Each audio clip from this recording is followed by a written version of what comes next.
Hi, I'm Peggy Semmingson. I'm an assistant professor of literacy studies at the University of Texas at Arlington.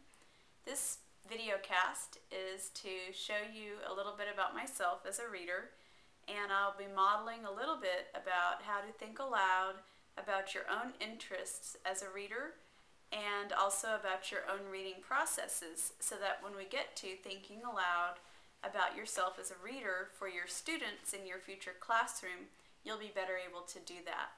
So I'll start right now by talking about the kinds of books I like to read and how I know myself as a reader.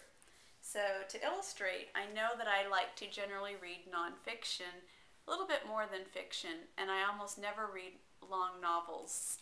So a book that I'm starting to read right now is The Teacher Who Couldn't Read: One Man's Triumph Over Illiteracy, a memoir. And a memoir is just a type of autobiography. It's usually big slices of your life, and this author is John Corcoran, who did not learn to read until he was about 48 years old. So this topic intrigues me, in that I'm very interested, obviously, in literacy and the process of literacy. So I'm very interested in this topic, and I hope to learn a lot about his life. This is The Elements of Style by Strunk and White. It's the illustrated version, so as opposed to just text, this has illustrations of the examples of good style and good prose that the authors advocate. And so I want to read this because it's a classic in the field of writing, and I also hope to become a better writer. So I'm hoping that after I read this, it'll have a positive effect on my own writing. So I'm hoping to find something useful in there. And I like to read books about how to lead a productive, effective life. This book is from the field of business, but I'm hoping to apply it to education. And it's called The 80-20 Principle: The Secret to Success by Achieving More with Less. So again, I'm hoping to take something useful out of this book, that is information. And I'm reading a book called How to Write a Lot. As a new professor, we are expected to write and be productive in that regard, and so this book will help me to stay focused and give me some tips on writing. So again, knowing myself as a reader, I know that I want to get things, specific things out of books, and I'm reading very, very purposefully. I enter a book with that purpose in mind, and so I could actually bring these books into my future classroom, or let's say I was teaching 4th grade, and show students how I enter into a book with a question I have, read the book, and come out of the book and evaluate whether or not I did in fact answer that overarching question. For example, if I were reading How to Write a Lot, I might enter the book and say, well, how does one write a lot? I kind of have an idea of how to write a lot, but I don't really know what that means. And after I've read the book, I might go back and revisit with my students and show them how I evaluate whether I learned anything from this book and what big ideas perhaps that I got out of that book. I also like to read narrative text, but I tend to want to read short stories.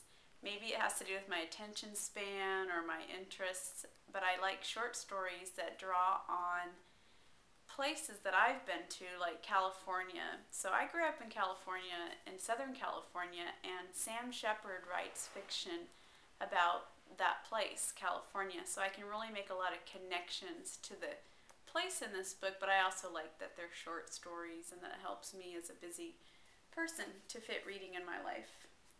One of the long novels I have read is Valley of the Dolls, which again taps into where I'm from and my identity in seeing myself as a Californian. And another book, finally, is who I consider a brilliant author, is Joan Didion. And I do want to read everything Joan Didion has written, and so Play It As It Lays is a book I keep rereading, and it connects with my life as a Californian again. So something I can do in my classroom is bring in text that relates to my students' backgrounds and their lives.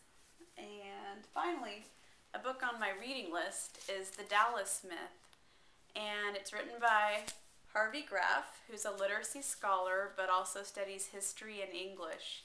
And I'm really interested in this book because I just moved to the Dallas Metroplex area, and I want to learn a lot about the area and its history and why he considers the Dallas myth to be so.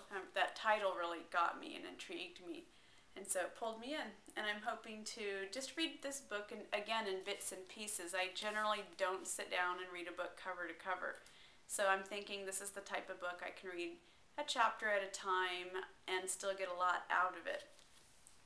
And so I'm hoping that in your blog post that you too can reflect on yourself as a reader and start to think about your interests and the ways that you read text, so that when you share with your students, you can share of those things that you know about yourself as a reader.